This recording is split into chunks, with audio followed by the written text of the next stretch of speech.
Come on.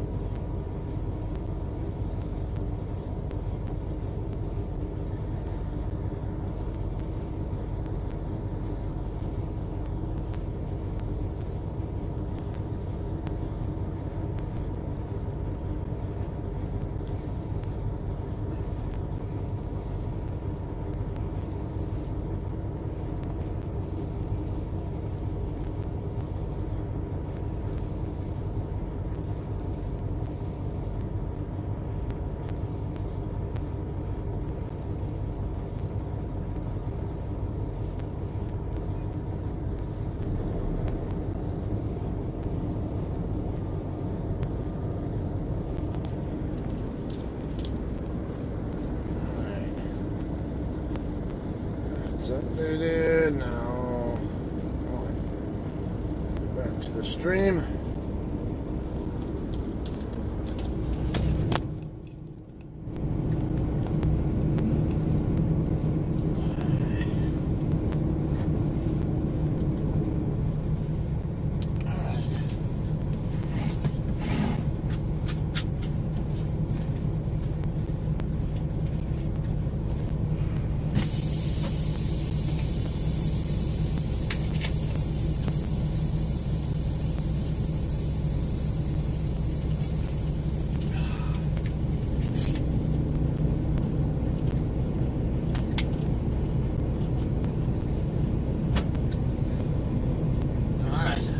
To roll again.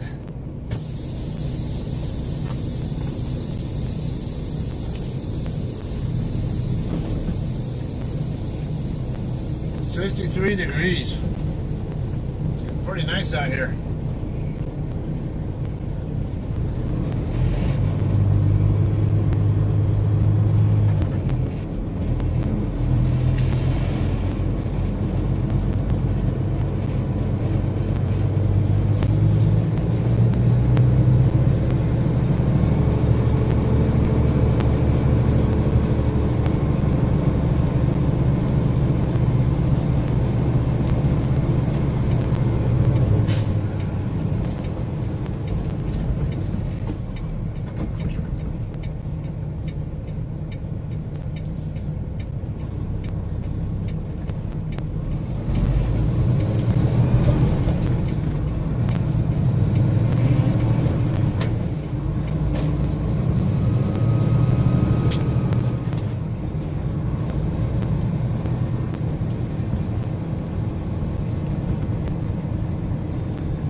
Tell who has the green.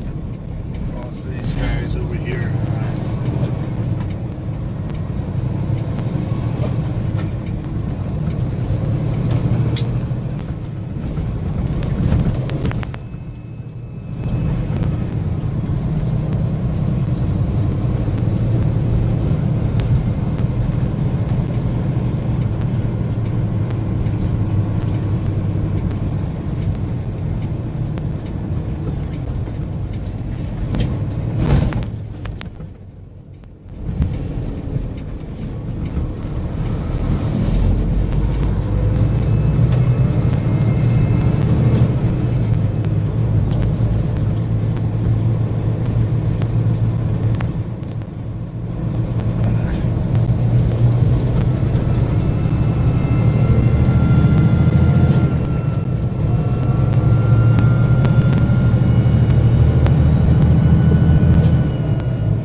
to try to go around Archer Express. They're usually faster than I am.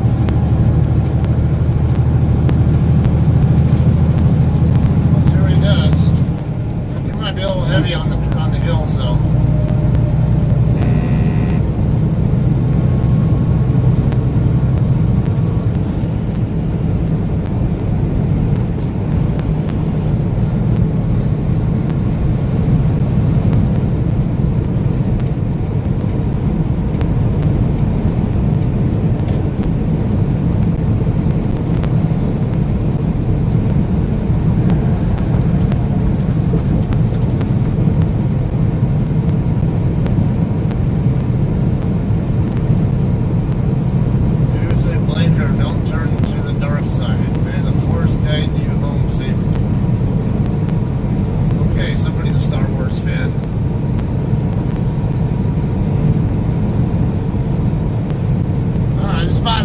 Drive from here to our terminal.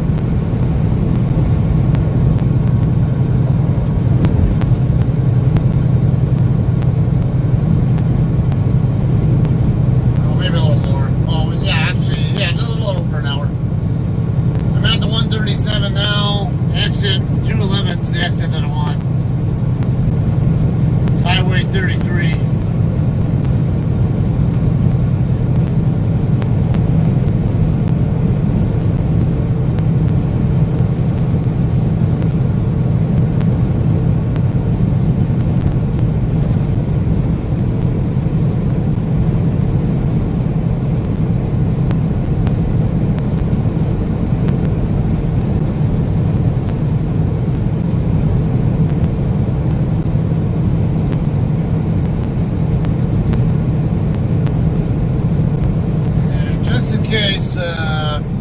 If you're not already aware, I'm on I-44 eastbound, going toward Tulsa from Oklahoma City.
Stuff on.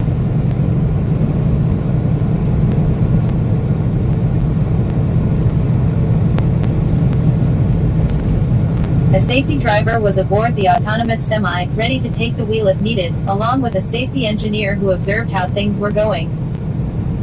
"We wanted to demonstrate the safety, reliability and maturity of our overall system," said Sean Kerrigan, co-founder and chief operating officer of the company, in an interview Monday. The company's system uses cameras, radar and lidar, laser-based technology to help vehicles determine distance, and handle the different terrains and weather conditions such as rain and low visibility well, he said. The truck, which traveled on Interstates 15 and 70 right before Thanksgiving, had to take scheduled breaks but drove mostly autonomously. There were 0 disengagements, or times the self-driving system had to be suspended because of a problem, Kerrigan said. Plus.ai has been running freight every week for about a year, its COO said, but this is the first cross-country trip and partnership it has talked about publicly. End of year is peak butter time, according to Land O'Lakes. To be able to address this peak demand with a fuel and cost-effective freight transport solution will be tremendously valuable to our business, said Yon Dewberry, the butter maker's chief supply officer, in a statement. How long will it be before self-driving trucks are delivering goods regularly across the nation's highways? Kerrigan thinks it's a few years out. Dan Ives, managing director of equity research for Wedbush Securities, predicts there will be quite a few autonomous freight delivery pilots in 2020 and 2021, with the beginning of a commercial rollout in 2022. Like other experts, he believes the trucking industry will be the first to adopt autonomous technology on a mass scale. The timeline will depend on regulations, which vary state to state, he said. About 10 to 15 companies nationwide are working on autonomous freight delivery, Ives said. That includes San Francisco-based self-driving truck startup Embark Trucks, which last year completed a 5-day, 2,400-mile cross-country trip. But that truck carried no freight. When the freight trucks can go long distance, that's when there will be significant ROI on the autonomous technology, Ives said. Article 41 of 164. Answer, Quora. Hey, Jamie. No, I was supposed to get the reefer fuel before I even left the fuel island, but I'd already parked, and if I don't get it within a certain amount of time, it'll time out anyway. So I'll just get the reefer fuel when I get to our yard, because they can fill our tanks up there.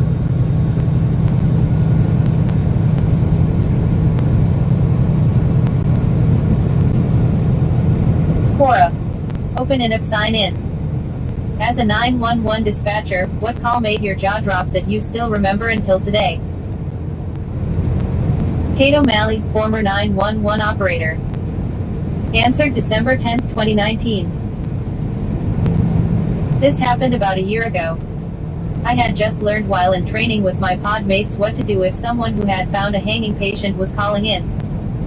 We were not allowed to say how to cut them down, just to cut them down. Then you would begin CPR until the units arrived. Well, as usual, when a lesson is talked about, life has a way of throwing those same situations on me. I was just fresh out of training, had just qualified not even a week before, when I got the call.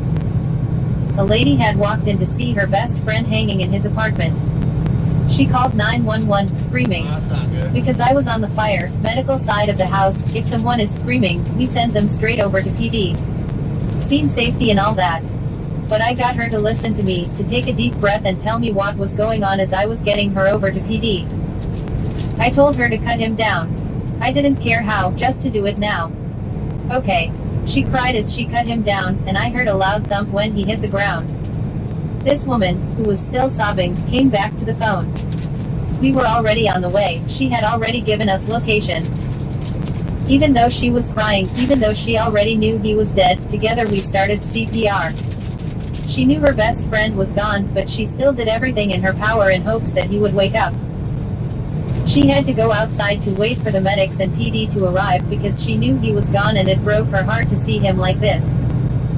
Guys, she saved my life too. Those wails as she did chest compressions, her cries as she tried to contemplate what her friend had done to himself, asking him how she would live without him. I used to have suicidal ideations. Used to. Yes, I am in therapy and so on, and yes, it has done so much to save my life. But that courageous woman and her desperation to keep her best friend alive. I know what your heartbreak sounds like in another human being's voice thanks to her. All I wanted to do was be there with her, being that shoulder she could cry on. Why would I ever do that to my husband? She may have thought she had failed to save her friend that day. If she only knew, she had saved me. 21.2k views, view 1.4k upvoters, view sharers. Open an app. About careers, privacy terms, contact. Article 42 of 164. Answer, Quora. Quora. Open in-app sign in. How do military soldiers deal with another soldier who chooses to kill himself? Luke Harrison, works at U.S. Army, 2015 present. Answer, December 10, 2019, upvoted by Larry Spiller, former mess hall sniper at U.S. Army, 1981-1986, and Dakota Alexander, infantryman at U.S. Army, 2017 present. Author has 684 answers and 8.4 meters answer views. In my first duty station in 2015, there was this new soldier that was extremely depressed and just a mess. At first, he was one of the most motivated soldiers. The PSG platoon sergeant nicknamed him Skywalker. Literally, anything that was being done during PT, he was on top of it all. He literally motivated his own leaders. That's how motivated he was. However, the unit was deploying to South Korea. Funny enough, we were promised $5,000 at the end of our deployment. We were also promised getting an additional $800 per month. Lol. Biggest lie of the 20th century. Anyway, when we were in Korea, this soldier literally had the biggest depression ever. How depressed. He was always pulled away from his duties and asked what was wrong. He said nothing was wrong. His own team leader literally went to him every night and asked him what was wrong because he was so depressed. Again, the soldier said nothing was wrong. PT wasn't fun anymore without him motivating everyone around him. He literally had 2 consecutive days of urinalysis testing to see if he was taking drugs that caused his depression. Amazingly enough, he came out clean. He was the only soldier in the PLT that was tested too, so that was messed up, I guess. No one would see him after work. He was always in bed in his room. This story literally makes me tear up, but please keep reading. He wasn't there anymore to make remarks such as, "We gotta be ready for North Korea to attack us, Hooah." Or, "I'm still in uniform because I gotta wait for the Koreans to try to mess with us." He was just a sad and lonely kid. He had a few friends, I think. When the squad leader finally got to Korea, he was there talking with his squad and noticed the soldier in the squad being so sad. He asked what was wrong. The soldier looked down and you can literally see him fighting the tears back, only to lift his head back up and say, "Nothing, Sergeant." After work, everyone saw the squad leader go into his room and close the door behind me. I guess they were talking about life and stuff and to try to figure out why he was like this. And well, after work, everyone was called back and meet up in the hallway for something. It was around 1700 5 to 6 p.m. The soldier came out of his room, but there was a noose on his bed. I don't think anyone saw it but me. We had to go back to the motor pool. It was motor pool Monday every day in Korea. And we had to finish a layout of combat engineer kits. Something went down and the soldier messed up on a layout. The team leader says, "You owe me 1,000,000 push-ups." He replies, "That's bullshit." The squad leader says, "What?" He pulls him aside and you literally see that soldier finally break out into tears. A literal waterfall. I guess through all this time, he was holding back all of those tears and just let it loose. We tried calling a chaplain but he couldn't make it, so the chaplain's assistant arrived and they talked. He drove him back to the barracks. Keep in mind this happened in a span of 9 months. Not days, but months. He didn't talk to anyone all this time. That soldier was me. I was the depressed fool that went so close to killing himself. So close that calling everyone back into work saved his life. But my depression didn't end there. I knew killing myself will hurt my family back home. And my suicide literally state assigned a team leader. He was the worst. He had the courage to pull me aside and ask me why I'm not happy. I should have told him what he's doing wrong, but I was only a PFC. I didn't know much about being a team leader. I'm not that depressed fool anymore. Thinking how I was so close to killing myself literally makes me regret everything I ever did in my life. I just hate it. I never told anyone at work about this. I never told my family. I know I should have answered this as anonymous, but what's the point? I'm finally coming out and saying it. That's the past and I can't stop thinking how I almost ended my life. But a sudden work call saved me. I'm still in the army. I'm almost getting out and I'm already in my second duty station, last duty station. I'm a sergeant, E5, and have 2 soldiers in my team. I will never be the team leader that I was under after Korea. My first team leader was the greatest ever. He literally cared about his soldiers and his team. And I do my best every day to be that team leader to my guys. I talk to them every day. I learn about their lives. Everything, because God forbid one of my soldiers gets the feeling I once had. If I had killed myself, I'm sure the squad would have been shaken by it. I'm sure my mother would have been so shaken by it as well. I know the whole unit would have had to go through so many classes on ACE Care Escort to prevent further suicides. Well, never again. 4.4K views, view 247 upvoters. Open an app. Hey, Jamie, I hope your wife's all right. Hey, Jim. Answer, Quora. Quora. Open an app, sign in. Was the jet landing in the Hudson River really a tour de force of flying ability and quick thinking by Captain Sullenberger, or could many pilots have done it? John Fanning, commercial pilot, unrestricted multi-engine, instrument rating.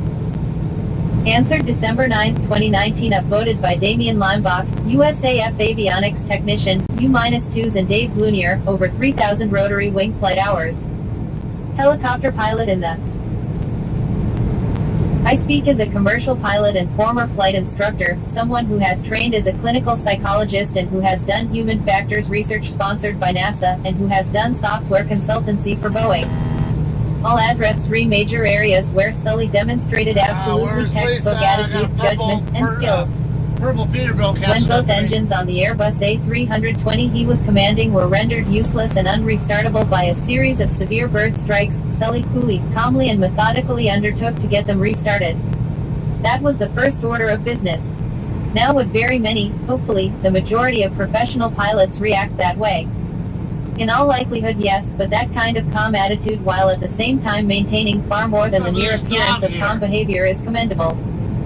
A notable exception to this occurred when a first officer on Air France Flight 447 appeared so calm no one suspected anything, yet held full stick up as the airplane mushed into the South Atlantic. As a pilot psychologist, I will offer an informed opinion that in all likelihood, the first officer quickly succumbed to desperate, unthinking, blind, primordial panic to regain altitude and instinctively did the absolute wrong thing to keep the aircraft from sinking to the ground, namely pulling full back in the side-stick controller. The result was a series, approximately 70, aerodynamic stalls which destroy the wing's ability to generate enough lift to keep the plane airborne. One of the factors that made this action so insidious is well known, which is the fact that movements of the side-stick controllers on Airbus aircraft are relatively subtle. But the other factor was that the first officer, manifestly frozen in fear and with zero rational aviation judgment online, maintained enough outward calm that no one noticed until it was too late. This YouTube video offers an outstanding explanation of what happened. And as Sullenberger himself explains, there was simply no rationally defensible reason for that first officer's actions. The point here is simple. There's no test I know of that can separate, on the ground, in a simulated situation regardless of how realistic it attempts to be, the sheep from the goats and determine who will remain a calm, collected hero who saves the day or an outwardly calm, collected idiot who crashes the plane. The bottom line to point one, was Sully calm and collected, and did he exercise fast, accurate and competent judgment backed by rapid, effective actions? Yes. Should that ever be taken for granted regardless of education, age or experience? Absolutely not. My take, WTG Sully. 2. Did Sully undertake a series of decisive actions, not published in that exact sequence on any pre-existing checklist, that helped ensure the safety of the passengers on the stricken A320? Yes, he did. There's an old saw in tests and measures in psychology that intelligence is knowing what to do when you don't know what to do.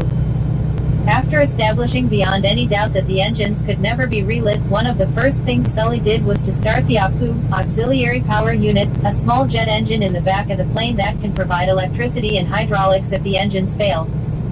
The other actions he took while working with ATC, air traffic control, and figuring out the best overall course of action look just as good in considered retrospect as they did when everyone's immediate survival was on the line. Again, is that the kind of performance you'd hope for in a skilled, experienced, ideal professional pilot? Of course, it is. And that what always happens? The annals of aviation are salted with accounts of flight crews shutting off the fuel supply to the remaining working engine when it was the other engine that had flamed out. Or forgetting to turn on de-icing and anti-icing equipment in icing conditions. Or landing at the wrong airport. Or any number of other blunders that in retrospect strain credibility. Do we expect fundamental competence from pilots all the time, and particularly when the chips are down? Yes, we do. Is it always present and accounted for when the SHTF?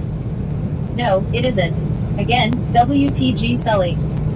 Finally, there's the question of skill. A water landing, that phrase sounds far too polite, actually, so let's say ditching in a jet transport nearly always ends in disaster and dead bodies. Water, at any kind of landing speed for a jet transport, is worse, far worse than concrete.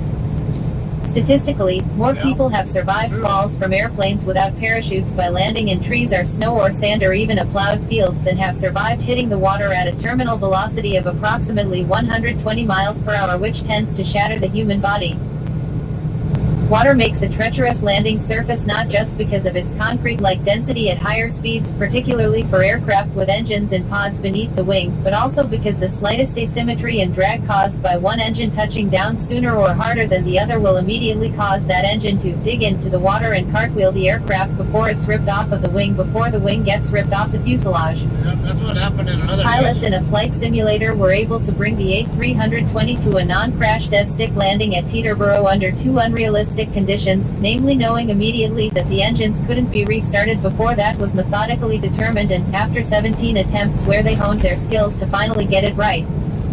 Now, a water landing is far more difficult than a dead-stick landing on a runway, and given the state-of-the-art of CFD, computational fluid dynamics, and flight simulators, there is no way to accurately or realistically simulate the TRECHAROUS hazards of a water landing.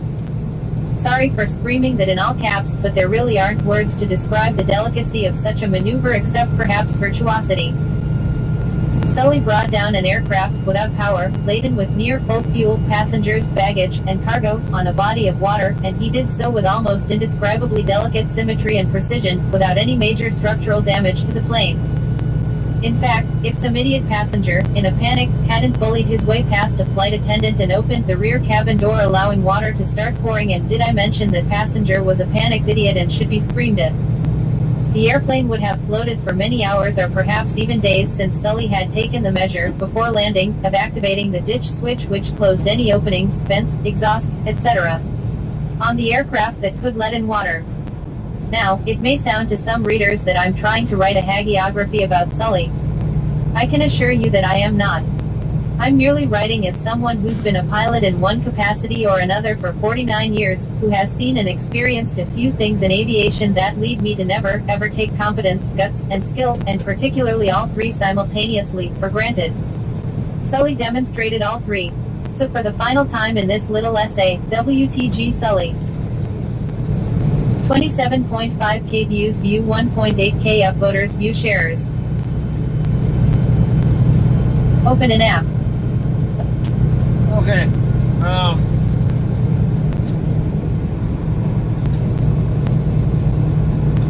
There was one case in, I think it was in Africa somewhere. I forget where exactly, but there was a commercial flight. If I remember right, it was going from, I don't know, it was like Ethiopia or somewhere else. I think it was going up to Europe or something like that. But some hijackers took over the plane and basically tried to force the pilots to fly to a location that they didn't have enough fuel to reach. And the pilots were trying to tell them, we don't have the fuel to get there. But they thought it was just a little, like a stall tactic when they were trying to get them to land somewhere else. They didn't believe the pilots, but then the plane really did run out of fuel. So I ended up trying to ditch it in the water, not far from a beach, actually, where some beachgoers were playing in the water, and they were even recorded the aircraft landing in the water. It did not end anywhere near as good as the Miracle on the Hudson did, though. That airplane flipped and cartwheeled and all that and broke into a bunch of pieces and killed a bunch of people.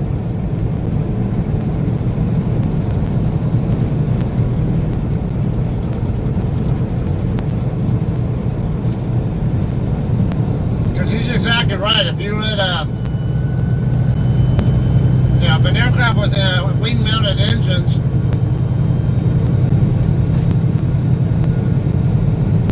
if the engine on one wing touches down into the water, even just a slight bit before the other one does, they create a lot of drag on on the, let's say if it's say the right wing hits the water first, the right wing will start experiencing a slowdown very quickly, but the left wing will keep moving at its normal speed, or it'll decelerate more slowly until it actually gets into the water, and then that, all kinds of hell can happen from that.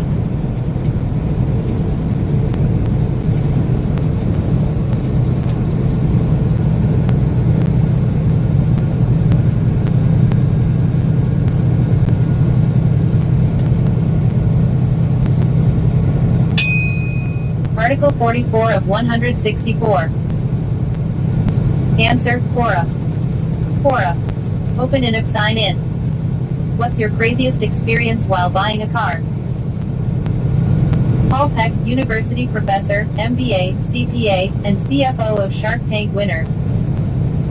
Updated October 14, 2018. Author has 734 answers and 878.4K answer views. This was crazy. It's about one of these. In 2003, North Central Ford of Richardson, Texas agreed to sell me the LST 2004 Ford GT that they got at MSRP.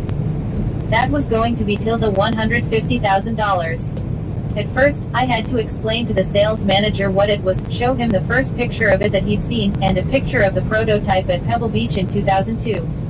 He said he figured I was a legit buyer because I went there in my BMW Z8, a comparably priced limited production car that he did actually recognize. On my second visit, I got the sales manager to sign a one-page 3 to 4 sentence agreement letter. Afterwards, I dropped in the dealership to see him about every 90 days to follow up on the car's highly anticipated delivery and to remind them of our agreement, which he always acknowledged verbally. On 2 such visits, I brought along a car guy buddy as witness to our agreement.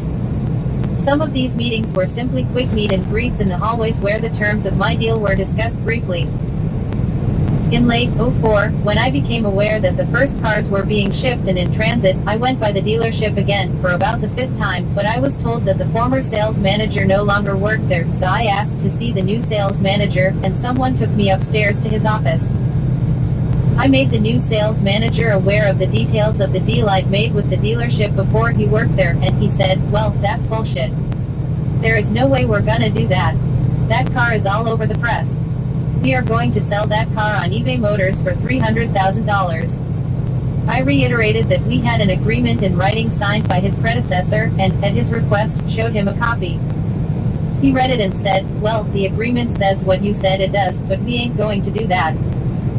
I said, "Well, you leave me no choice but to pursue this by other means." And he said, "Good luck." As I turned to walk out of his office, I turned back briefly and said, "I assure you, luck won't have anything to do with it." I couldn't resist. I found a young freshly minted SMU JD grad lawyer, and when the car showed up 2 days later, my lawyer filed a lawsuit and got a judge to put a temporary restraining order on the car. It prohibited the dealership from offering it for sale, removing any of the shipment protection materials, disallowing anyone, including their employees, from driving it until further notice. Even the mechanics in the service department couldn't put a wrench on it. I went up there, and went to the service department where the service manager let me come in their shop in the back and look but not touch. This was the first or second Ford GT delivered in the DFW Metroplex. This was a big deal. There was a story on the cover of the Dallas Morning News business section. There were dozens of people back there in a service bay, oohing and awing, including a new car salesman that didn't know me. I told him I was ready to pay cash at MSRP, but he said that the car has a little legal cloud hanging over it, but as soon as that was cleared up, he could sell it to me for $240,000, and wrote that number on the back of his business card without even writing down my name. The car had the tow court order taped to the driver's side door glass. The judge in this case made us go to mediation before it could go to trial, and so me and my young lawyer met with the recommended licensed mediator, a former Dallas judge, and the dealership brought in 2 suits from the headquarters that owns the dealership, Sonic Automotive of Nashville, Tennessee, same guys that own the Texas Motor Speedway, Indy, NASCAR track in Fort Worth, not to mention owning about 200 other car dealerships. They claim to be representing the second biggest car dealership company in the nation, after AutoNation. After polite introductions in the main conference room, the parties were situated in separate conference rooms, and the mediator started playing shuttle diplomacy, going back and forth between us, giving the other party's argument and pushing for a settlement. At one point she told me and my lawyer that they knew I had high-end cars, and at trial they would show that I was an opportunist, not a genuine Ford product buyer, and they would characterize me as just an exotic car flipper hoping to profit unfairly. I told the mediator to tell them that my rebuttal in court would be, I have an 11-year-old Jeep, a 6-year-old BMW, a 4-year-old BMW and a Yukon Denali. Furthermore, I haven't sold but one car in the last 5 years. But at trial, and I will insist on a jury, I will characterize them as car dealers, and as redundant as it may sound, dishonest ones at that. And I will make it stick. Suddenly it became a price discussion. I agreed unilaterally to add $10,000 good faith for a total of $160,000, but they insisted on the $300,000 number. Then, I let them know that they had quoted $240,000 to me, and I could prove it. We went back and forth on whether or not that was a bona fide offer, and I then provided more information. The $240,000 was also what they quoted a friend of mine who went by to look like I did, but later in the day. He would be called by me as a witness. They caved, and agreed that $240,000 was their best and final, asking price. But I rejected the new offer. I wasn't done with them yet. After a few back and forth rounds about how rock solid my MSRP deal was, they offered a cash settlement of $20,000 for me to just abandon my lawsuit and walk away. I said, tell them no, and that if I see them again, it will be in a downtown Dallas County courtroom.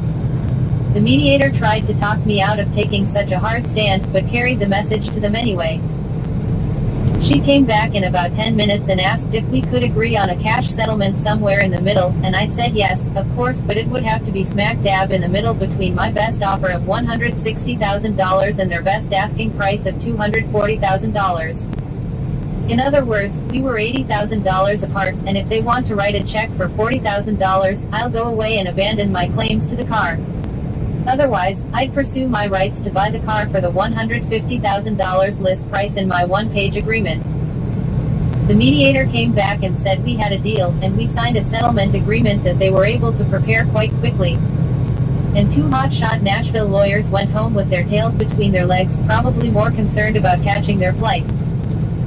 3 days later, I got a $40,000 check, and paid my lawyer $6,000 for about an hour of prep and 2 hours of an arbitration meeting that had left his head spinning. And literally the next day, Ford recalled all the Ford GTs nationwide due to upper arm cracks, so the initial Ford GT owners had to put their brand new cars back in the shop and wait about 6 months to get them retrofit with yet to be designed beefier arms. That was the best car deal I ever did. No tax, no title, no license, no insurance, no gas, and a nice financial result for me and my new lawyer buddy. I bought a 1/18 scale model Ford GT that's on my trophy shelf with the sales manager's business card tucked under its tiny little windshield wipers. Is that crazy enough?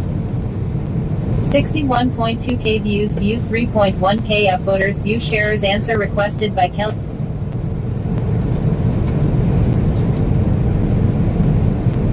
That service manager, or that manager or whatever, that dealer's an idiot.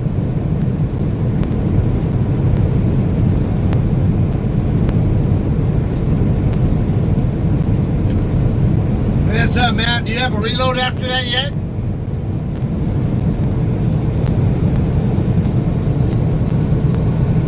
So I'm just under 40 miles away from the terminal.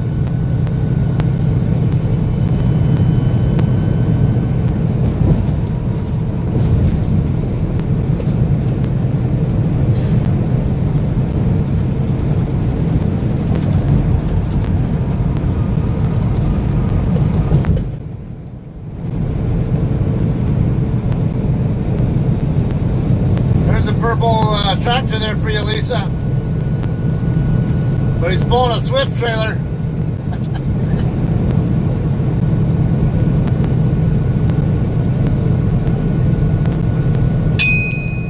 Article 45 of 164. Answer, Quora. Quora. Open INIP sign in. What can I expect as a 48-year-old about to enter federal prison with no prior incarceration to draw from? Garland Ragland, criminal justice and prison reform advocate. Answered December 10, 2019. Author has 409 answers and 2.2 meters answer views. You'll be fine. Show respect and you'll get respect. I came in at 24 years old and pulled almost 6 years with no prior experience at all. I was fine. If anything, since you're older, you may find yourself getting more respect for that reason. Younger inmates in prison tend to respect elders more, especially in federal prison. I don't know what you did or how much time you're expecting to be sentenced to, or if you've already been sentenced, but since you have no priors you'll likely end up in a low-or camp, which means you'll have no issues as long as you don't go out of your way to cause problems or piss people off.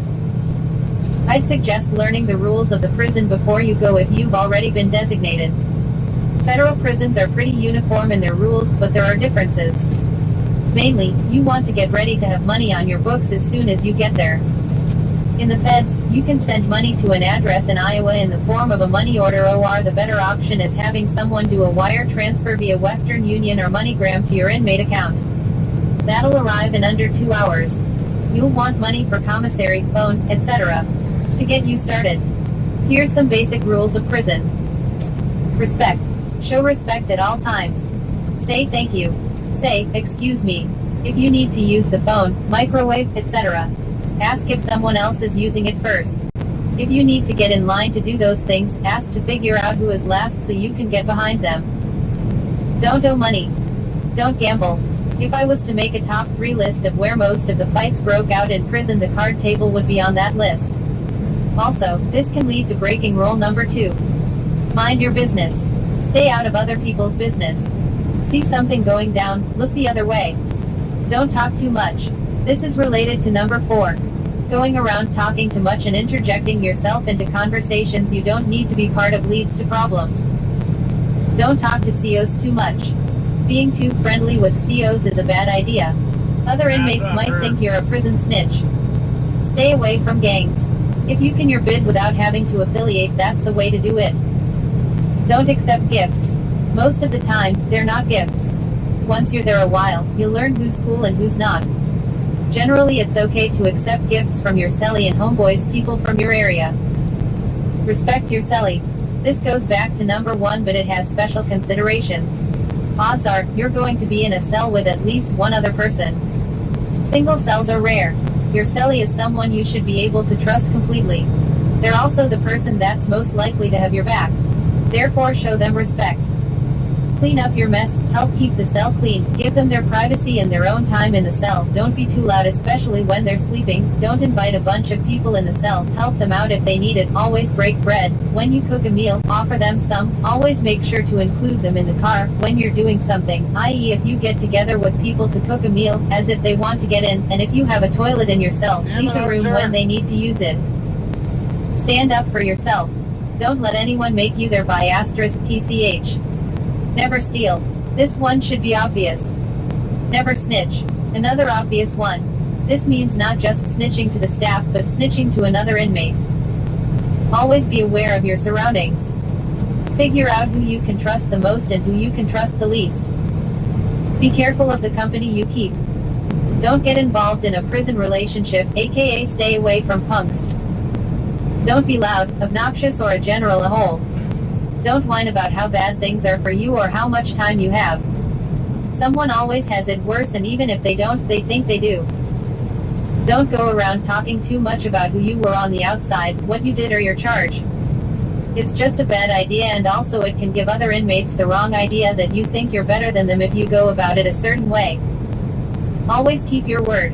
If you say you're going to do something, do it. If you can't do it, don't say you will. Have good hygiene. No one wants to be around you if you stink. People who have bad hygiene put themselves at risk of being beat up. It happens more often than you'd think. Don't act better than anyone else. You're no different than anyone else in there, don't pretend you're not. Stay humble, and being smart and skilled can get you far. Be arrogant about it and these same things will get your teeth knocked out. Also, pretending you're something you're not is even worse. Learn prison etiquette.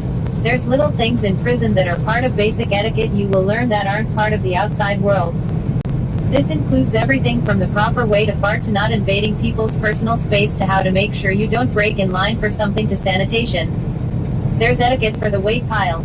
There's etiquette for the chow hall. There's just a lot of little things you will pick up on. For example, in the chow hall it's good etiquette to offer food you're not going to eat on your tray to others at the table but never hand it to them. Push your tray towards them and allow them to take it. Also, it's etiquette at most prisons to knock on the table when you leave the chow hall, although this isn't always required. Pick and choose your battles. Number 10 is important, but so is this one. Don't get into arguments over petty things. It's not worth it. It's easy in prison to get worked up over the tiniest things or to get into silly arguments that escalate fast. I once saw someone get stabbed over an argument that started over whether or not a word was a word or not. Most people in prison are bored and have all the time in the world, so the guy could have showed someone a dictionary with the word and he would have still denied it. This is also relative to the amount of time you have. If you're a short timer or are coming close to your date, it's probably not worth it. Lots of times other inmates will intentionally try to push your buttons to get you to do something just so you'll jack your time up because they're jealous.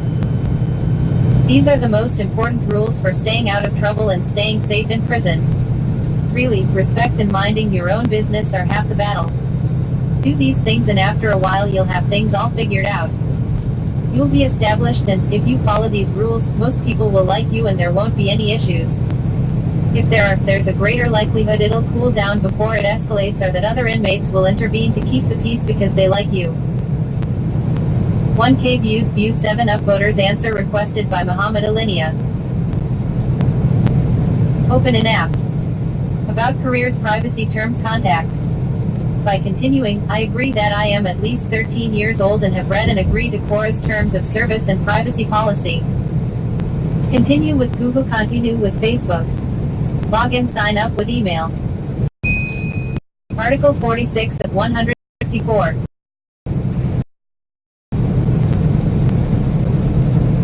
Answer. Quora. Quora. In a 993 point against the rules. Time and after school, he had caught me smoking that year using the binoculars from the roof. Most of the students hated class because the math teacher said he wrote on the chalkboard a lot. A couple of weeks before it, several members of the group volunteered to bring a couple of banana cream pies and Frank and I volunteered to hit Mr. Bible with them. It was my idea, so I had to volunteer. The last day of school came and our friends had brought the 2 banana cream pies as planned. After the last class, all the students were streaming out of the front door of the school, saying their goodbyes for the summer and waiting for their buses or rides home. Mr. Bible was standing in the middle of the flow of students passing by all around him, trying to keep an eye and put on our ski masks. In the confusion of all the students around, when he turned around to look, Frank put his pie into Mr. entire school year and he fell down. Bible wanted to friend started asking me and Frank questions. Bible was openly laughing. We were not actually convicted of assault, but the judge ordered that we do 3 days of work detail at the city zoo and that our parents pay for Mr. Bible's dry cleaning bill. We both were also expelled from that high school. Note, I admit that it was not exactly my most well-planned prank. 14.7K views. View 684 upvoters. Open an app. About careers, privacy terms, contact. Kind of sounds like my old flight chief. Answer. Quora. Quora. Open an app. Sign in. What is an example of a dirty trick that a thief tried but backfired when they saw your dog? Benai Padial, I travel the world and make videos and return home to my dog. Answer. December 11, 2019. Author has 253 answers and 874K answer views. I still remember it like it happened yesterday. This incident is at least 4 years old. Rummy was about 5 back then. Before I recall the incident, for context, Rummy is a male Rottweiler. He's never leashed, has seen the real world as much as a street dog, and is very mature and friendly. We have people visiting all the time, friends, house help, vegetable sellers, neighbors, etc. He always greets them with a thumping wagging tail. He's one of the sweetest dogs you might come across. It was a warm, quiet afternoon. I was out in my balcony on the first floor, sipping on lemonade. Downstairs, the front door was open as usual. Only the gates are closed. Rummy likes to go in and out of the house at will. On an afternoon like this, he was napping indoors. From my balcony, I saw a salesman on the street, a little distance away. He wore a pink shirt and a black tie. I was looking at the choice of clothes on him. He walked toward my house, and I slowly started to realize that his body language was a little off. Upon reaching the gates, he looked around and ducked behind the compound wall on the outside. Oh. Here's a rough illustration of what I saw from my balcony. The salesman tried to peek indoors. He would lean forward, take a look, and hide behind the wall again. He kept doing this every once in a while.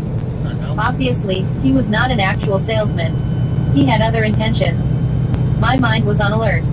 He hadn't spotted me standing right there in the balcony. I guess he was too focused on peeking inside the house and planning his next move. The front door was open after all, who would want to let go of a chance like that? I was observing him, all the while thinking my lazy dog must be happily napping inside. If only he was outdoors. If only he was outdoors. If only he was outdoors. I was almost ready to take action, yell at the salesman or do whatever it took to drive him away. But I was curious what the guy wanted to do. I thought I'll observe him, and go downstairs only if he tried to break in or do something drastic. I watched silently. But I was still hoping Rummy was outdoors, instead of napping. If only he was outdoors. And just then, as if by telepathy, Rummy came out into the front yard. Body stiffened up, neck raised up, sniffing the air, marching towards the gates. He patrolled the breadth of the gates to and fro frantically. I witnessed all of this, waiting for the salesman to take one more peek from behind the wall. I was smiling on the inside. And one more peek he did take. Well, maybe half a peek.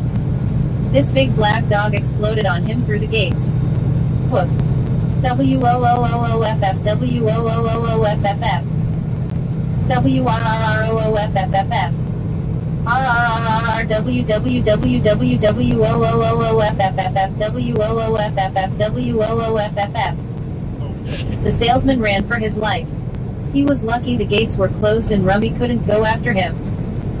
I was laughing my ass off. Rummy looked up at me as if he knew he'd done a good job. I went downstairs and asked him what happened. He trotted to the gates, growled, exhaled loudly, and came back telling me what just happened. I knew he was excited to have done a good job. He was waiting to hear the magic words. What a good boy. Good boy, Rummy. Good boy. My only regret is I did not capture a video of the whole thing. That would have been fun. This is him, 9 years old now. Story time's over. Back to napping now. 981 views, view 33. No, his experience, and here's one that I can relate on, not with animals, but on one occasion when I lived in San Jacinto, had a couple of guys come up to the door and like they were trying to sell floor cleaner or something. And normally, I mean, I've seen door-to-door salesmen before, and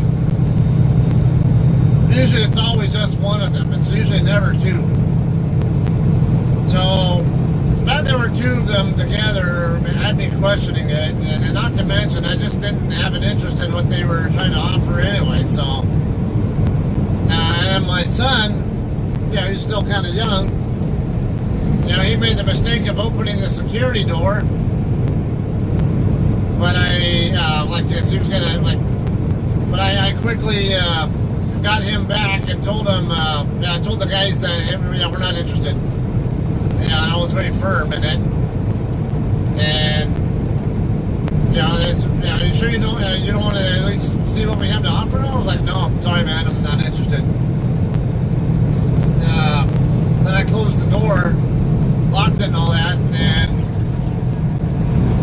nothing ever happened. But then a week later, there was a report about a home invasion robbery that had happened not that far away from me. Not my neighborhood, but a not too far away neighborhood. It was guys pretending to be, two guys, same description of what I saw, pretending to be door-to-door salesmen. And when because it was a boyfriend and a girlfriend who lived in the place. And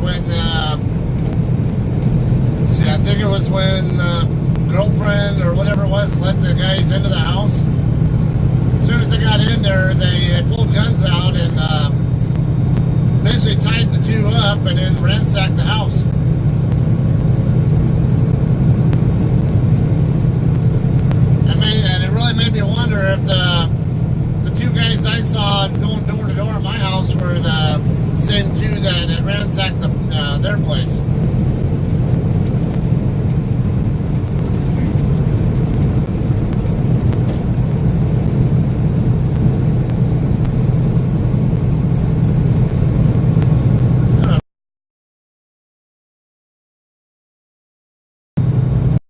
Probably the same people involved.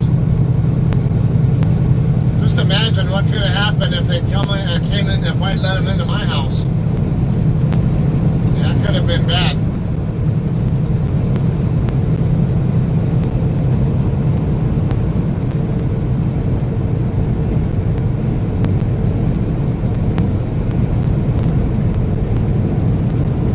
About 15 miles away from Sapulpa now. Or I should say, at least from our yard. Sapulpa, the actual city, is a few more miles up past that, but our yard's kind of right on the edge of, I guess we'd call Sapulpa and Kellyville.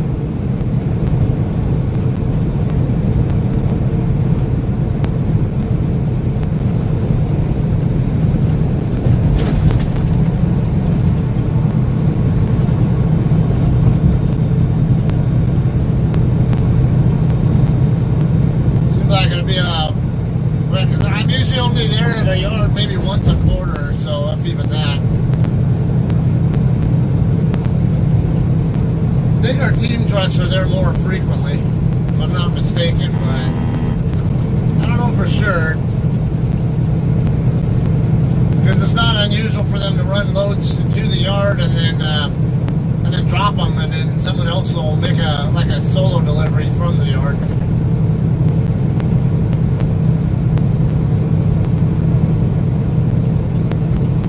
Like our Colton and Moberly loads, Moberly in Missouri.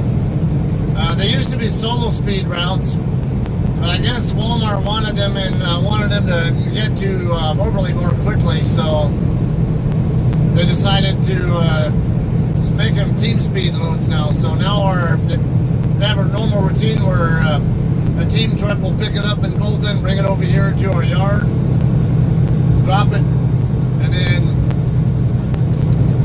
we'll usually have like dedicated solo drivers run it from our yard up to Moberly, and then they'll get something else and bring it like maybe pick up a Tyson in a Lathe or Emporia or something, and then bring it back to the yard. They just cycle like that back and forth.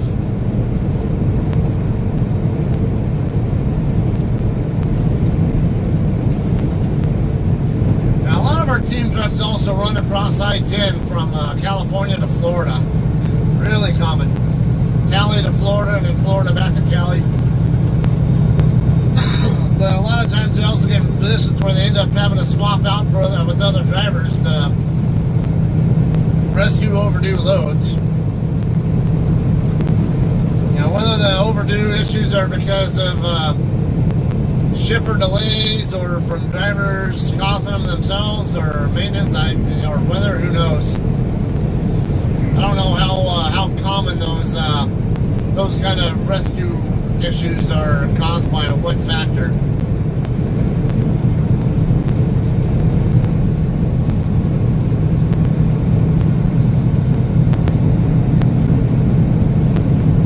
There's a purple and white tractor. It's mostly white, but it's got purple also.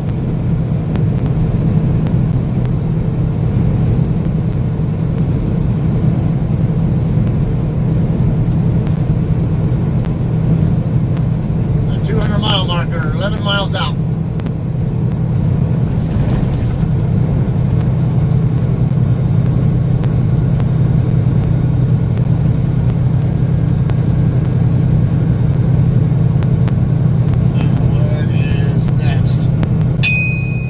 Article 48 of 164.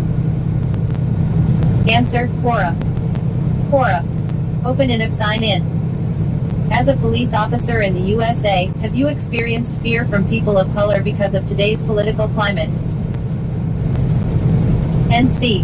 Barry lives in the United States of America.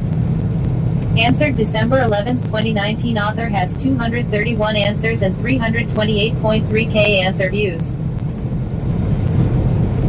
I'm not sure what they felt, nor do I pretend to ever feel as they do. I mean, I'm not them. Not so long ago, I stopped a middle-aged black woman and her husband for a simple violation. They had a tail light out. As I approached, the tension was abundant. The woman was polite but had an air of fear about her. Her husband was more contentious but didn't put up more of a fight or argument.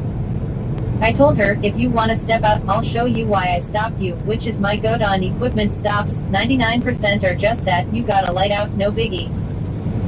Even though she was polite and cooperative, I still sensed a sense of caution and racial tension based on the polite yet racially conservative remarks of her and her husband not mentioned above.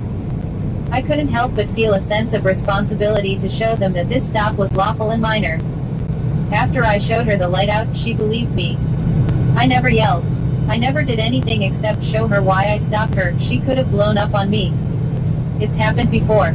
As I'm walking up and they don't even know what's going on, but she took the time to see my side and I took the time to understand hers. No ticket was issued. Just a warning. We even joked a little at the end. Though my encounter was brief, I hope she felt some understanding and relief. I just have a job to ma'am. If that job means letting you know to change a light, or saving a life, or even arresting you, I'll do it. Your color doesn't matter. If I can affect one person's mindset over 25 years, I call it a win in my book. All that said, fortunately most people don't care. This isn't MSNBC, race is actually pretty rare in most cases. 41 views. View 6 upvoters. Answer requested by Anika Stewart. Open an app. About careers, privacy terms, contact. Article 49 of 164. Answer, Quora. Quora. Open in app, sign in. What was a medical mystery you found in a patient that other doctors missed? Daniel Rosen, MD. Surgeon. Updated December 8, 2019. Upvoted by Prasida Gowda, MBBS. Doctors, Rajiv Gandhi University of Health Sciences 2, and William J. Stark, oral and maxillofacial surgeon. Author has 113 answers and 669.4k answer views. Disclaimer, this is a sad story. I finished med school at 26. At 28, I was a first-year surgical resident covering the ICU. An 18-year-old kid was in a car accident. He was a passenger in a car that got T-boned. That's when a car crashes into the side of another car, making a T, like the bone in a T-bone steak. I was 28, he was 10 years younger. Because he was in the passenger seat, he absorbed the brunt of the force on the right side of his body. His right leg was broken in multiple places, his pelvis was shattered, and he sustained major head trauma. I'd met him after surgery, but he never met me. He was in a medically induced coma in a traction bed. I was in charge of the ICU during the day. There were pins coming out of his leg and spine, but he still looked 18. He was muscular, looked like he played sports. It's probably what helped him survive the wreck. He had a lot of brain swelling, even though they had already removed part of his skull to decompress the pressure on his brain. In an effort to keep his brain swelling as low as possible, they wanted him kept in a deep coma, and it required very high doses of a drug called propofol, the drug that famously killed Michael Jackson. It should be noted that medically induced comas are scary for family to see, but they are done to help protect the patient. In passing, by this point, I had met the family. They were distraught. 3 days after the accident, I noticed his urine had turned black. Black urine is called myoglobinuria, and it's a sign of muscle breakdown. Why? It made no sense. He was lying in bed. If it was from the accident, it would have appeared in the first 24 hours after the accident. Why was this happening now? At the same time, his blood pressure started to drop. Plus, blood tests showed the acid in his system was rising, and this is a sign of the body shutting down. We treated the symptoms the best we could, but we didn't know the cause. He didn't have any obvious infection. He had a young and healthy heart. Throughout this all, the doctors debated if we should lower his propofol because it can have a side effect of lowering blood pressure, which was another new problem. The neurosurgeon wanted him kept as deep as possible because he wanted to protect his brain, while also maintaining good blood pressure so that the brain would have good blood flow. We kept the propofol going but gave him other medications to raise his blood pressure. Nothing we did stopped the acid from rising in his blood to critical levels. No matter what we gave him, his blood pressure got worse, and the level of acid in his blood continued to rise. Within less than 24 hours they were trying to set up emergency dialysis to offset the acid levels. It was getting late. Logistically arranging it was taking a number of phone calls, and while that was going on, I had a gut feeling there was a chance he wouldn't make it through the night. The attending covering the ICU went home. That's the head of the ICU. It was just me. I called her and let her know of my concerns. She agreed I should call the family. It was the first time I had done this. I was 28, he was 18, but I just knew his parents needed to come in to say goodbye. Soon after I got off the phone, my premonition became a reality. His heart rate became erratic. Soon after that his heart stopped. We called a code and initiated advanced cardiac life support chest compressions. It was futile. A few minutes after the time of death was called, his parents walked into the intensive care unit. I was gutted. As they entered, I looked them in the eye, shaking my head, and his mother knew right away. "I'm sorry, he didn't make it." They said their goodbyes. I couldn't figure out why someone so young with the heart of a bull would have such a profound circulatory collapse. It didn't make sense. I started to review the medications he was on, and all the literature related to those medications. There had to be something. It took me many weeks, 6 weeks of research starting that night and ultimately writing a paper, but I found it. There it was. Propofol was a pretty new drug at the time, only out for 10 or 15 years. At first it was only used to put people to sleep for surgery because it had a rapid induction. That's fancy doctor speak for it worked fast. Because it kept the intracranial pressure low, ICP, neurosurgeons loved the drug and started to run it for the duration of their cases. The lightbulb moment was a case in the neurosurgery literature of a patient with unexplained acidosis and myoglobinuria during a 15-hour surgery that seemed to resolve after the propofol infusion was stopped. As I dug deeper, I came across an article in The Lancet, one of the oldest and most prestigious medical journals, from a pediatric neurosurgery intensive care unit that was using propofol for long-term sedation. They reported a number of cases, more than a dozen, of kids developing unexplained acidosis and signs of muscle breakdown in children in medically induced comas using propofol, with half progressing to death. Interesting. They coined a term in that article called propofol infusion syndrome. Could this be why he died? In searching for the mechanism to explain propofol infusion syndrome, I found a basic science article that talked about how propofol was metabolized. It is broken down into a number of molecules, but one of the intermediary molecules can be toxic to cells and how they break down energy necessary to function. With higher levels of infusion, this toxic metabolite builds up to toxic levels, with the most metabolically active cells showing signs first, the heart and skeletal muscles. As the skeletal muscles break down, they release myoglobin, and it releases in the urine. As the heart muscle gets weakened, the blood pressure drops, and the heart gives out, resulting in cardiovascular collapse. Propofol poisoned this young man. That sucks. But here's where my research took a sickening turn. Here's my exit right I here. uncovered a letter to the editor in an obscure journal written by the chief medical officer of AstraZeneca, the makers of propofol, an anesthesiologist by training, denying the existence of the so-called propofol infusion syndrome. I was enraged. I checked a bottle. I noted the package insert for propofol did not include any dosage limits. I get it, no limits, more drug sales, but slowly, in small numbers, the case was being built, and kids were dying. Determined to do something about it, I wrote a paper on it. It was a case report and review of the literature. I made sure to include the letter to the editor he wrote in my research article, juxtaposed with all the research available to date demonstrating that high doses of propofol given over extended periods of time, particularly in children, can lead to death. Shortly after my paper was published, I was happy to see that the latest AstraZeneca package insert included a dosing limit, which also included a lower limit for children, and the warning that one of the side effects of prolonged administration includes metabolic acidosis and myoglobinuria. The inserts now said, in the event of those developments, propofol should be stopped immediately, and an alternative sedation regimen should be instituted. Though they didn't mention propofol infusion syndrome by name, I knew my article reached this drug company. I will never forget that case. This young man's life was tragically cut short. I'd like to think his death, while tragic, was a medical mystery that needed to be solved. I called the article too much of a good thing because propofol can be a good drug. 1. Footnotes. Alright. 1. Too much of a good thing. It's about the end of the article anyway. Yeah, it's kind of messed up that they had to figure that out. It had to cause of death to help figure that out, though. Man, there are a bunch of, God, there's a bunch of trucks here.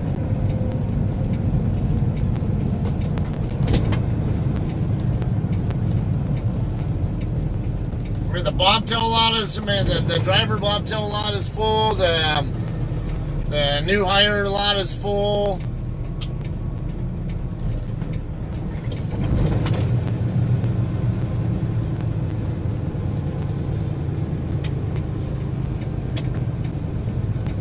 And a bunch of other trucks over on where the trailers get dropped.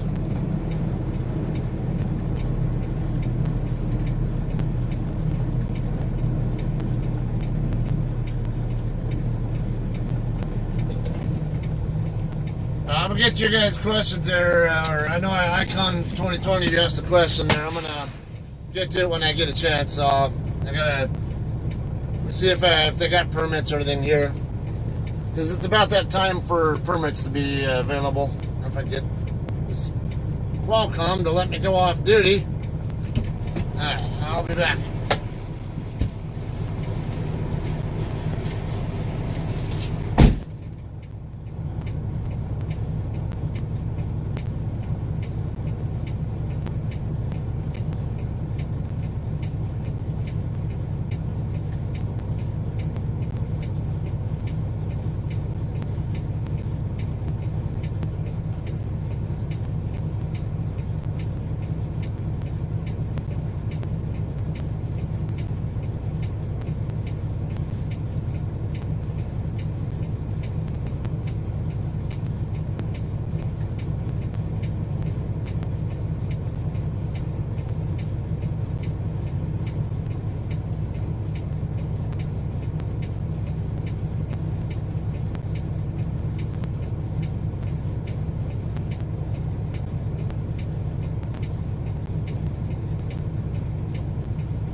Alright, 3924 is a driver of 4+ years.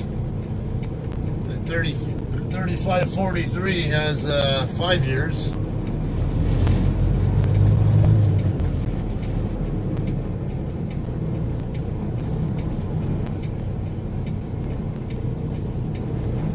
Looks like 3767 is getting decommissioned.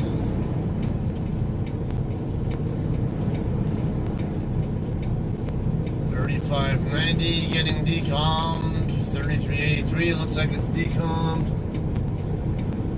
3382. I think I know who was in that one. Guess that one's getting decommed also.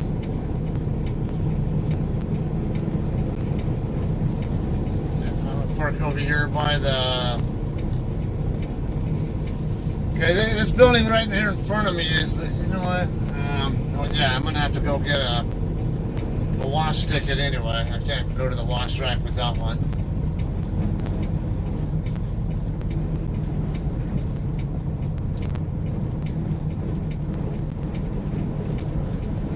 Now the driver lounge is right over here. I just, right there where the wash rack is. The building that was right in front of me before I turned. Now our wash rack and our driver lounge is right there.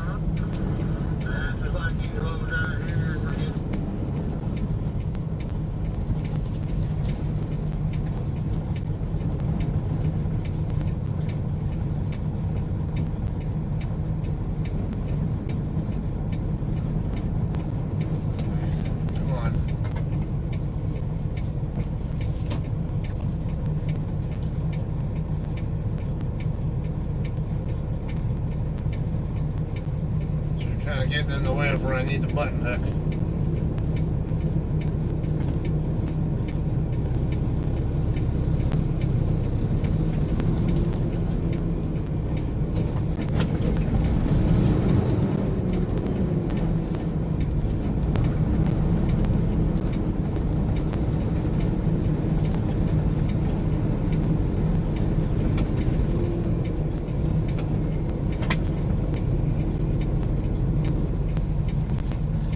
The landing gear should be over that. It's in the right area, I think. Might be. There's a concrete block right over here where people are supposed to be putting the. See, this guy here next to me is parked too far forward, and I'll show you how I know that.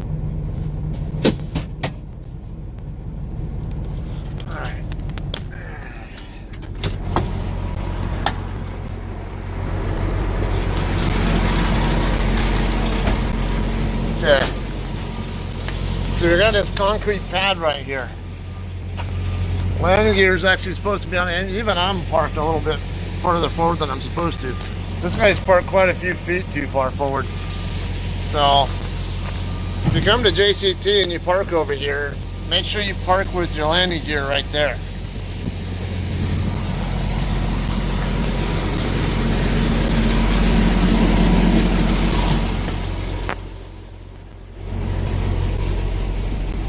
Okay.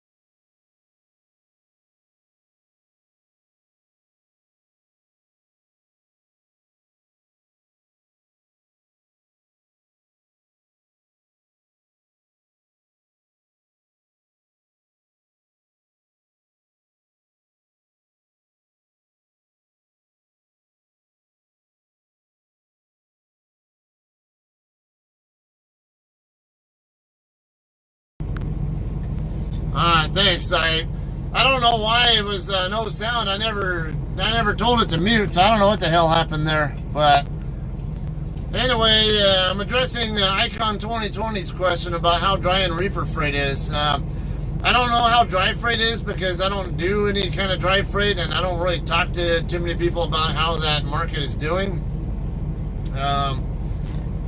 I do know, well, at least with reefer, I'm not having any problems getting miles. I'll put it that way.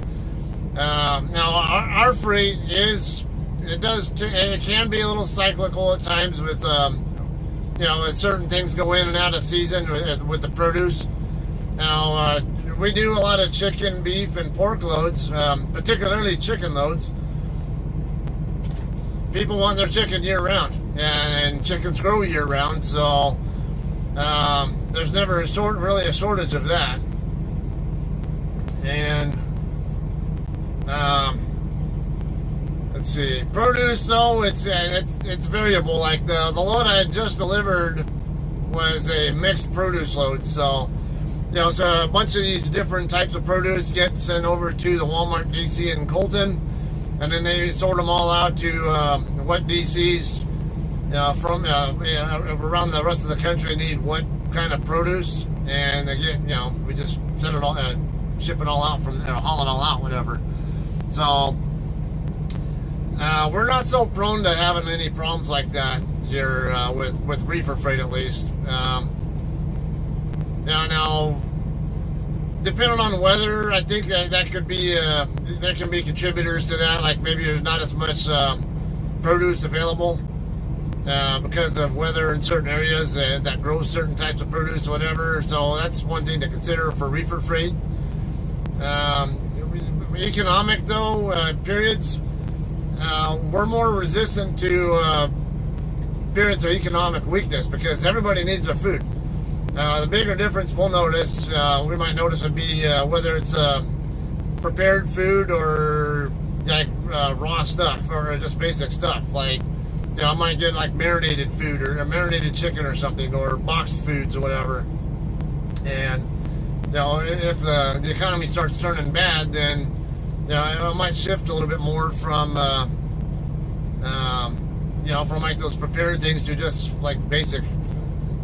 Just basic items, just enough for people can do their own cooking at home.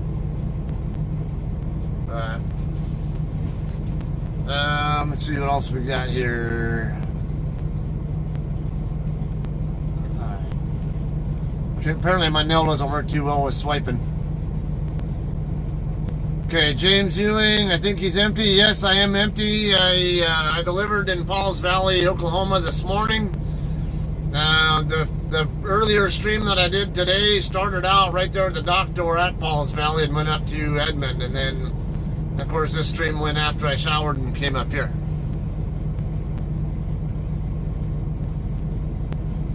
Glad they redo the road, looks great. Yeah, there was a lot of construction going on here on I-44 for quite a while, and it's all done now, so it makes it a lot nicer.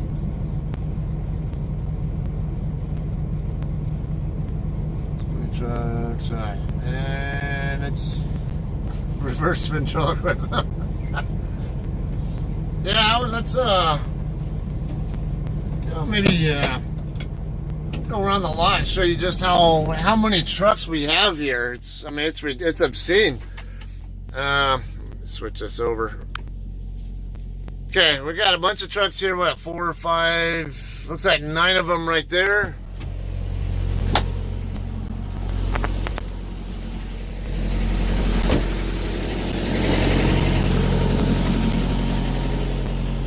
Wow, what happened to that one? Deer guards down, scratched up sides, all over. It looked like it rolled or something.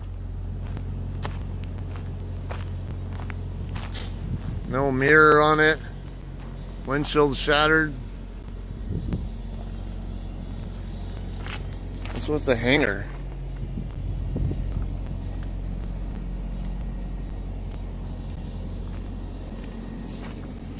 This is an older one here. 3296 is even a little bit older than mine. It's probably a 2016, I would say. Wow.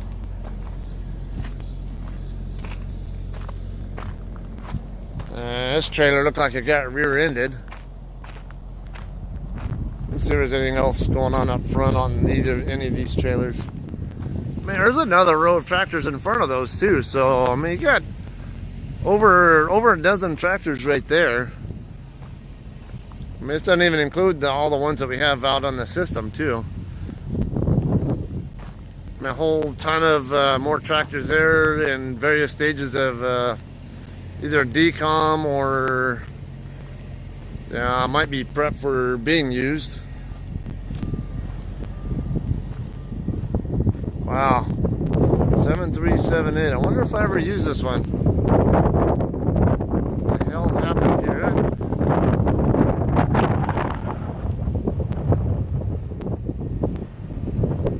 The whole entire span of it going up like that makes me think the back of someone else's trailer hit it or something, or they hit a dock door way too hard, or I don't know. This one's got a story to tell. I'm curious about it. Not sure what's up with this one. $65.99. There's another one with some serious damage to it.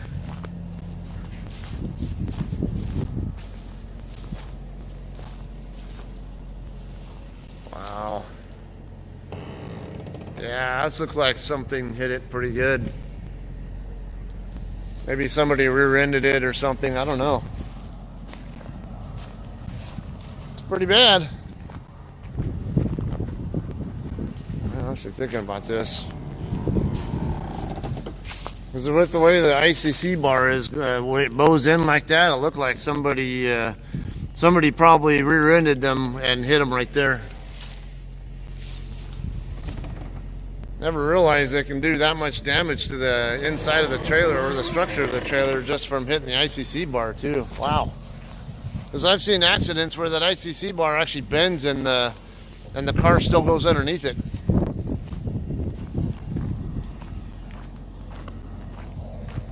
Okay, yeah, there's a whole bunch of tractors over there.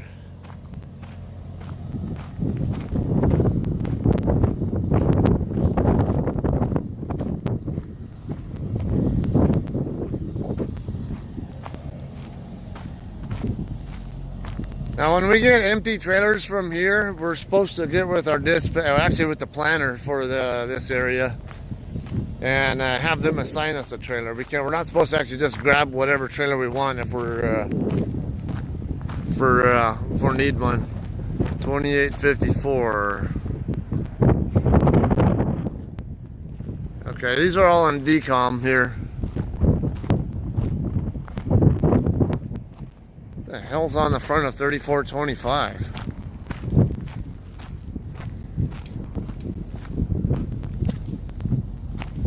Oh, shattered windshield. Okay. Wow.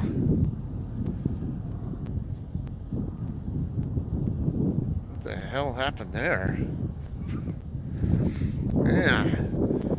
That glass went inward, not outward, so it means something went into the truck.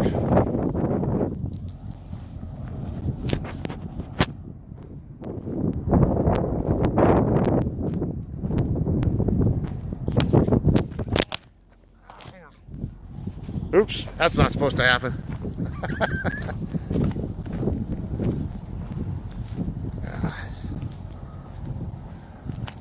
That is a ton of trucks. So it's evidence of how aggressive our company is about buying, like releasing or buying whatever new trucks. Yeah, see, all these are like old, you can tell all older, like 3275s older than mine. These are all 35s, 36s, 37s, whatever. It's not even that old either. 3653. I mean, that's probably a 2017 right there. Huh. This black Peterbilt has a ready to dispatch on it. So does this red Kenworth here. It doesn't have any markings on it though. Interesting. Alright, these are all older trucks as well, and decom, I guess. Wow.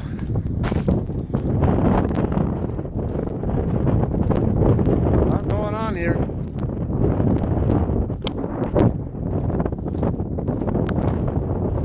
right, so that's a tour, at least part of our yard. I'm sure Scotty's probably done a tour of our, giving you guys a tour of the yard on his streams before too, though. I don't know how often he comes over here. I doubt it's very often. I don't come here very often myself, so I'm sure he doesn't either.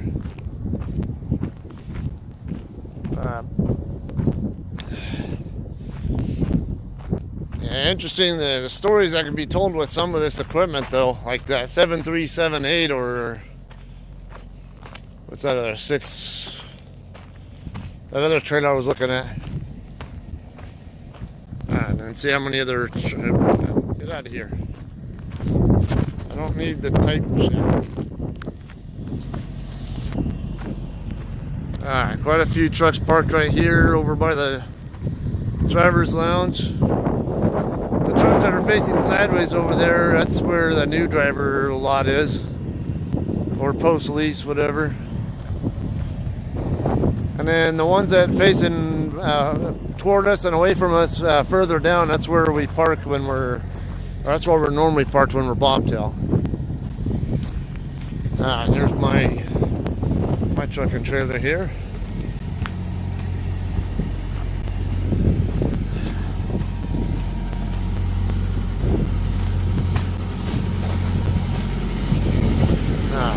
Get myself off duty, and I'm gonna run into the building too and see what's happening.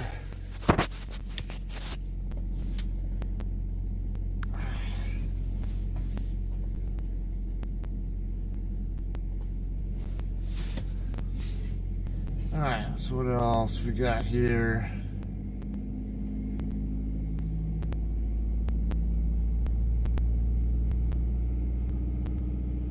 Yeah, I don't think a deer would be the reason for that damage on. I assume you're talking about the, what was that, 3245, James? The one that had the windshield shattered? I don't know, it could be, but I doubt it. I would think maybe, I don't know, I'm kind of wondering if maybe, I don't even really know. I've like heard of like logs and stuff, or pipes and stuff going through the backs of tractors on flatbeds, you know, like it's not secured down or whatever. But I don't know about that. It's I'm kind of interested in seeing if I can get some insight into what happened to those. Icon, I don't really know how they handle the post, you know, or the decom part. I don't know if they trade them back into the whatever dealer they get new trucks from, or if they sell them, or whatever they do. I'm not really sure, because I'm not really sure if they how much. On their end of it, if they actually lease the trucks from whatever company, or if they actually buy them and then we lease from them. But it's a whole other end of the business I'm not sure about. I know some companies though, like Celadon, they have lease program, I think, or did. And as far as I know, they were leasing those trucks. I mean, the company was leasing the trucks from a dealer. So whether JCT is doing the same thing or if they're buying them, I don't know. It's a good question, though. I think he's been there once, and it was a quickie. Huh. Okay, yeah, it's, like I say, usually I'm only here maybe once a quarter. And a couple of times, it's, like one time I came through here only because I had a load going from Washington to Pryor, Oklahoma, which is just about, how far is it? About 40 or so miles east, or east, northeast, whatever, from Tulsa. I had a trailer with a hole in it. It was on the side, right where the sidewall and the trailer area meet, and I wanted to get it fixed before I delivered, and came to the yard to get it fixed because it was in the middle of the night when I found it. I'd stopped for my 30-minute break in Tonkawa, Oklahoma, over here on I-35, and that's when I found it. And then, Tonkawa is about 100 miles or so from here. Yeah, because I went across 412 to get over here, basically. US 412. What else? I've also come in here just specifically to get permits or whatever else, like some need, and then other times where I might, I think 1 or 2 times I came here just because I was going to need a 10-hour break anyway, and just decided I'll just go ahead and do it here. Pretty much it. But otherwise, I don't run on I-44 very often. Used to do this interstate quite a bit in the past, but with the previous company. But with JCT, I'm usually on I-40, and then I'll either always branch off on a US 54 in Tucumcari, or go down 84 from Santa Rosa, or 287 from Amarillo, or down toward Dallas Fort Worth area, or what else? I don't. It's funny. I don't even too often come into Oklahoma, let alone to the yard. Because even just going in along I-40, coming into Oklahoma, it's I wouldn't be surprised if I could still count on my hands how many times I've gone through there since I've been with us. But it seems like countless times I've gone from Cali along 40 through any part of Cali between Barstow and, I would at least say, Amarillo. So that's interesting how our routing, how our what freight lane runs. All right, so well, I'm gonna go ahead and end the feed. I can run inside and talk to my DM. Need this thing here to get access to the building there. And where did it? There it is. Yeah, my Scotch tape fell down. Once in a while I use that. Alright. So yeah, that's about it, I guess. What else? You guys have any more questions or anything like that? Want to chit chat a little bit more before head out, or?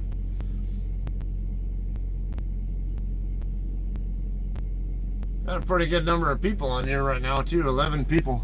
It's not bad. Thanks, Tara. Yeah, I'll definitely. I'm sure I'll have a good time. Be an interesting experience, I'm sure. So, see how it goes.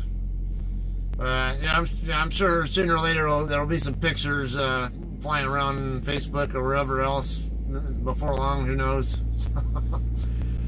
But yeah, I'll give you guys an update later on. Maybe post in the Scotty group, whatever, about what I'm doing next. I don't have a pre-plan yet. I figured it'll probably be something tomorrow. So yeah, we'll see. I'll see you all later, right? Thanks for watching, everybody. Take care.